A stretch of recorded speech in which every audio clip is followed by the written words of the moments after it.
साथियों नमस्कार, मैं हूं नीरज पटेल और आप देख रहे हैं नेशनल जनमत। बिहार के मुख्यमंत्री नीतीश कुमार के आलोचक भी मेरी इस बात से सहमत होंगे कि तकरीबन 15 साल भारतीय जनता पार्टी के साथ सत्ता की शेयरिंग के बाद भी नीतीश कुमार कभी अपने मुंह से सांप्रदायिक बयानों, बंटवारे की राजनीति, गाय गंगा गोबर गौमूत्र, भारत पाकिस्तान या हिंदू मुस्लिम की राजनीति करते नहीं देखे गए।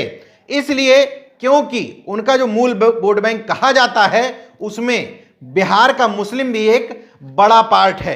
इसलिए नीतीश कुमार और भारतीय जनता पार्टी का गठबंधन केवल सत्ता सुख पाने का गठबंधन है, विचारधारा का मेल बिल्कुल नहीं है। समय समय पर विचारधारा का मेल न होने की वजह से एक दूसरे के सामने टकराहट की स्थिति आ भी जाती है। वर्तमान में बिहार के लिए स्टार प्रचारक बनाए गए थे मुख्यमंत्री उत्तर प्रदेश के योगी आदित्यनाथ।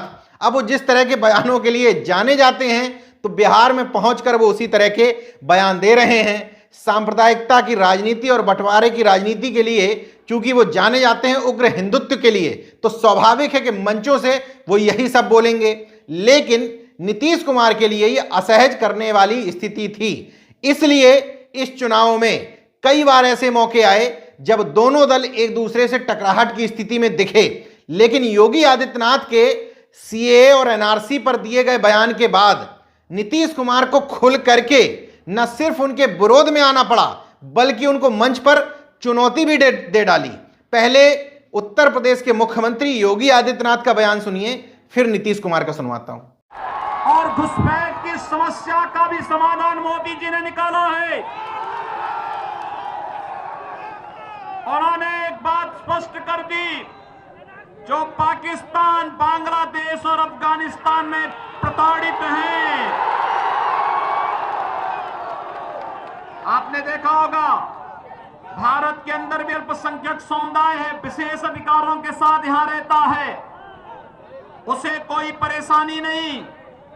लेकिन बांग्लादेश, पाकिस्तान और अफगानिस्तान के अंदर रहने वाले अल्पसंख्यक हिंदू, सिख, बौद्ध, जैन, इन सब के साथ किस प्रकार का अत्याचार होता है किसी से छुपा हुआ नहीं है।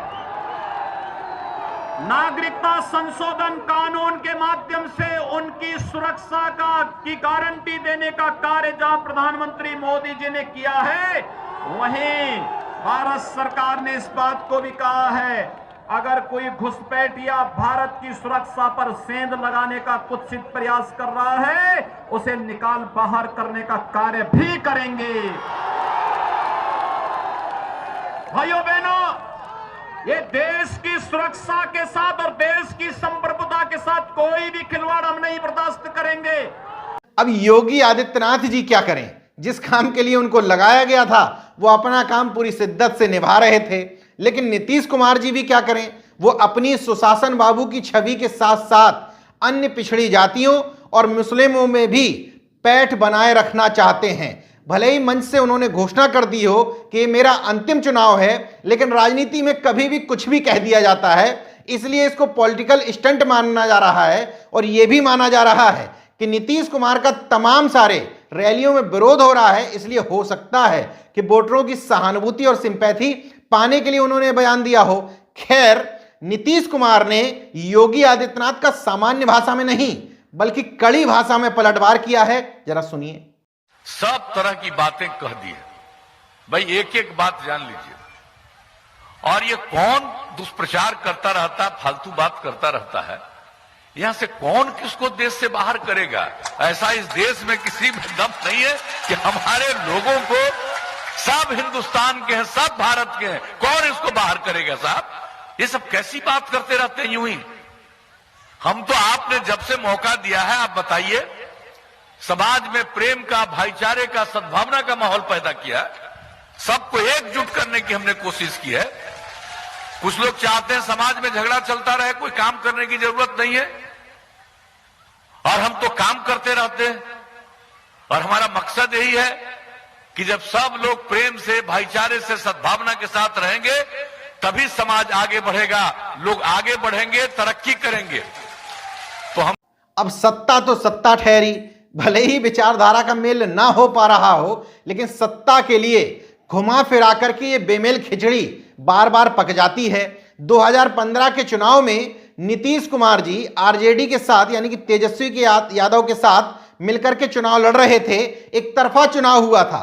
भारतीय जनता पार्टी इस जोड़ी के दूर दूर तक पासंग भी नजर नहीं आ रही थी और बुरी तरीके से चुनाव हारी थी। चुनाव बाद परिस्थितियां क्या हुई, नीतीश कुमार फिर से भारतीय जनता पार्टी के पाले में आ तो गए, लेकिन उनकी स्थिति असहज भी नहीं रही। इसलिए क्योंकि भारतीय जनता पार्टी के साथ तो वो पहले से भी थे, भारतीय जनता पार्टी के हिंदुत्व को एडजस्ट भी कर रहे थे, लेकिन नरेंद्र मोदी और अमित शाह वाली बीजेपी के कट्टर हिंदुत्व को नहीं पचा पा रहे थे।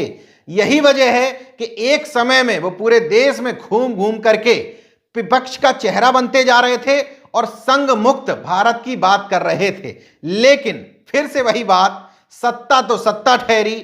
नीतीश कुमार जी ने बिहार की गद्दी पर बने रहने के लिए न सिर्फ विपक्ष की ओर से बनाए जा रहे प्रधानमंत्री पद के चेहरे को ठुकरा दिया, बल्कि एक इमेज भी अपनी पलटू राम की बना ली कि हम सत्ता पाने के लिए किसी भी तरफ जा सकते हैं। हालांकि नीतीश कुमार का अगर पूरा कैरियर आप देखते हैं तो नीतीश कुमार ओवरऑल सांप्रदायिकता की राजनीति के साथ खड़े तो नजर आए गठबंधन के तौर पर, लेकिन उनकी अपनी पार्टी सांप्रदायिकता की राजनीति से दूर ही रही।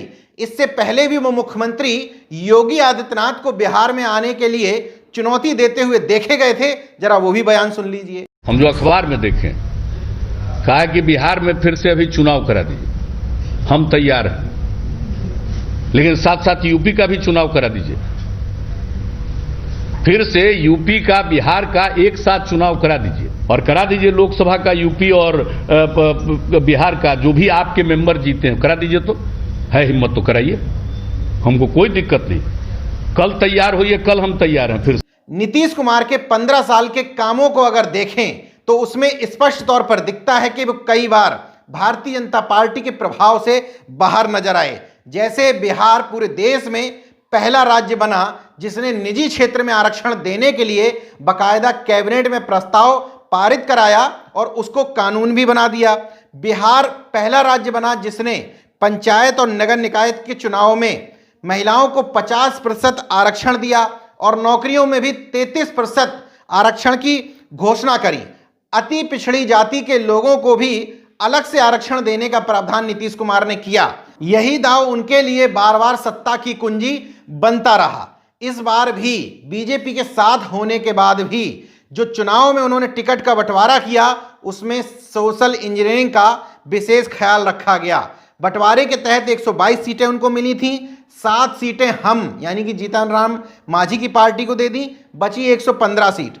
115 में 19 सीट अति पिछड़ी जाति यानी कि ईबीसी को, 19 सीटें यादव को, 11 सीट मुस्लिम को, 12 सीटें जिस जाति से वो आते हैं कुर्मी को, अनुसूचित जाति के लोगों को 17 सीटें, यानी कि इस बहुजन तबके को मिलाकर के 78 सीटें दी। अब बची हुई सीटों में 19 सीट पर केवल सवर्ण लड़ाए, जिनमें 7 राजपूत और 10 भूमियार। इस तौर पर अगर देखें तो टिकट बंटवारे में नीतीश कुमार ने सामाजिक न्याय का पूरी तरीके से पालन किया।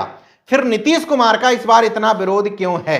सबसे बड़ा विरोध तो इस बात को लेकर के है कि नीतीश कुमार पिछली बार आरजेडी के साथ चुनाव लड़ रहे थे, इस बार फिर से भारतीय जनता पार्टी के साथ लड़ रहे हैं। 15 साल के उनके शासन के खिलाफ एंटी इनकम्बेंसी भी लोगों के बीच में हावी है और भारतीय जनता पार्टी केंद्र से लेकर के विभिन्न राज्यों में जो सांप्रदायिकता का जहर घोलने की कोशिश कर रही है या उसके ऊपर इस तरह के आरोप लग रहे हैं कि वो पिछड़े और दलित वर्ग की विरोधी और आरक्षणों को खत्म कर रही है, वो दाग नीतीश कुमार अपने ऊपर से नहीं धुलवा पा रहे हैं। अब अपने अपने सोचने की बात है। कुछ लोगों को लगता है कि नीतीश कुमार ने जो सारे दाव खेले वो राजनीति के एक बहुत बड़े महारथी हैं, इसलिए वो गाहे बगाहे बिहार की राजनीति को अपने इर्द गिर्द घुमाते रहे और सत्ता में बने रहे। कुछ लोगों का यह भी मानना है कि उनके लिए नीतीश कुमार से ज्यादा जरूरी लालू यादव हैं, जो कभी झुके नहीं, कभी डरे नहीं। लोगों का यहां तक कि कहना है कि कुर्सी से चिपकने के बाद भी दोनों लोग जब इस दुनिया में नहीं होंगे तो नीतीश कुमार को सत्ता लोलुप नेता के तौर पर और लालू प्रसाद यादव को एक मजबूत नेता के तौर पर जाना जाएगा। इस पूरे चुनावी संग्राम में नीतीश कुमार भारी दबाव में नजर आए, क्योंकि भारतीय जनता पार्टी ने सत्ता के खातिर उनको अपने चंगुल में लेकर के रखा था। चिराग पासवान को उनके खिलाफ बोलने के लिए छोड़ दिया था। चिराग पासवान भारतीय जनता पार्टी का दूसरी तरफ समर्थन भी कर रहे थे। लोग दबी जुबान ये भी कर रहे हैं कि कह रहे हैं कि बीजेपी ये चाहती है कि नीतीश कुमार की सीटें कम आए ताकि वो चिराग पासवान और अन्य पार्टियों के साथ सरकार बना ले और नीतीश कुमार को बिहार की राजनीति से हमेशा के लिए आउट कर दे। बहरहाल चुनाव के परिणाम आने के बाद स्पष्ट हो जाएगा कि नीतीश कुमार इस बार अपनी रणनीति खुद चल रहे थे या भारतीय जनता पार्टी उनको शतरंज के मोहरे की तरह इस्तेमाल कर रही थी। अब अपने अपने सोचने की बात है। कुछ लोगों को लगता है कि नीतीश कुमार ने जो सारे दांव खेले वो राजनीति के एक बहुत बड़े महारथी हैं, इसलिए वो गाहे बगाहे बिहार की राजनीति को अपने इर्द गिर्द घुमाते रहे और सत्ता में बने रहे। कुछ लोगों का यह भी मानना है कि उनके लिए नीतीश कुमार से ज्यादा जरूरी लालू यादव हैं, जो कभी झुके नहीं, कभी डरे नहीं। लोगों का यहां तक कि कहना है कि कुर्सी से चिपकने के बाद भी दोनों लोग जब इस दुनिया में नहीं होंगे तो नीतीश कुमार को सत्ता लोलुप नेता के तौर पर और लालू प्रसाद यादव को एक मजबूत नेता के तौर पर जाना जाएगा। बहरहाल सोच अपनी अपनी है। जो भी व्यक्ति जिस ढंग से काम करता है उसको बाद में समाज में इज्जत, मान सम्मान, प्रतिष्ठा उसी हिसाब से मिलती है। देखते रहिए नेशन जनमत, जागरूक और सजग बने रहिए। जय विज्ञान, जय संविधान, जय लोकतंत्र। धन्यवाद। तो अगर आपने मेरा YouTube चैनल सब्सक्राइब नहीं किया तो प्लीज़ सब्सक्राइब कर लें और उस बेल आइकन पर जरूर क्लिक करें, जिससे जो मेरे न्यू वीडियो